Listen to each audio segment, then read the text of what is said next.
السلام علیکم ورحمۃ اللہ وبرکاتہ۔ میں آج آپ کی خدمت میں اسلام کے ارکان بیان کر رہا ہوں۔ اسلام کو اللہ تبارک و تعالیٰ کے نبی صلی اللہ تعالیٰ علیہ وسلم نے ایک خیمہ سے تشبیہ دی ہے، یعنی ایک گھر سے، اور یہ گھر جو ہے 5 ستونوں پر قائم و دائم ہے۔ کلمہ طیبہ یہ جو ہے گھر کی درمیانی لکڑی ہے، یعنی ٹھیک بیچ کی لکڑی ہے۔ اگر کلمہ طیبہ یعنی گھر کی بیچ لکڑی، بیچ کھمبا نہ ہو تو گھر کھڑا ہی نہیں ہوگا۔ تو اسی طرح جب تک آپ کلمہ نہیں پڑھیں گے تب تک آپ مسلمان مومن نہیں ہے۔ آپ نے کلمہ پڑھ لیا تو الحمدللہ آپ ایمان والے ہو گئے، مسلمان ہو گئے۔ تو بحیثیت مسلمان آپ کے لیے ضروری ہے کہ یہ گھر جو ہے چاروں طرف 4 جو ہے کھمبے پر قائم ہے۔ نماز، روزہ، حج، زکوٰۃ۔ تو بحیثیت مسلمان ان تمام چیزوں کو ماننا، قائم کرنا، عمل کرنا ضروری ہے۔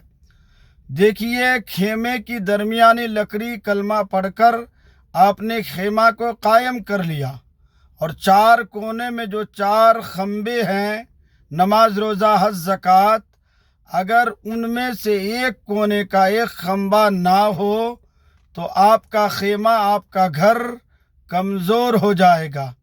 اب آپ غور کیجئے، ہم لوگ جو ہے اسلام کو کس طرح سے قائم و دائم کیا ہے۔ کیا بحیثیت مسلمان ہمارے لیے ضروری نہیں ہے کہ ہم ان تمام ارکانوں پر عمل کریں؟ کلمہ شریف ہم نے پڑھ لیا، کیا نماز پڑھنا ہمارے لیے ضروری نہیں ہے؟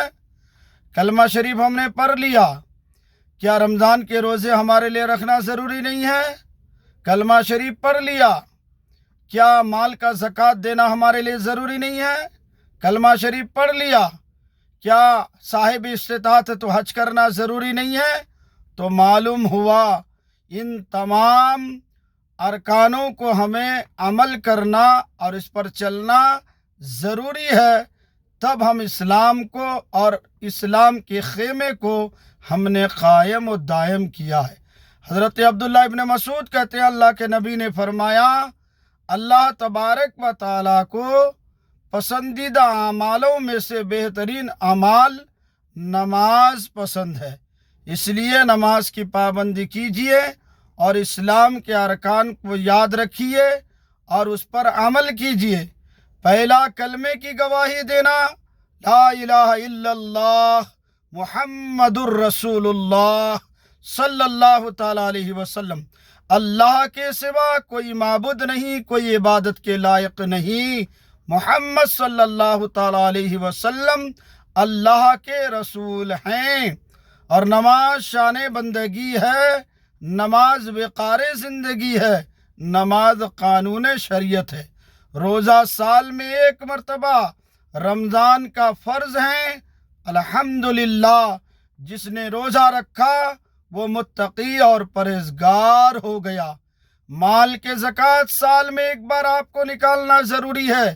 جس نے اپنے مال کا زکوٰۃ نکالا، الحمدللہ ان کے مال پاک و صاف ہو گئے۔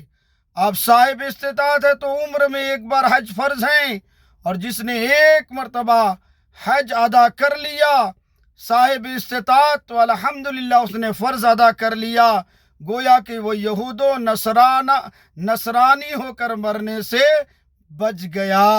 اللہ تعالیٰ ان ارکانوں پر ہمیں عمل کی توفیق عطا فرمائے۔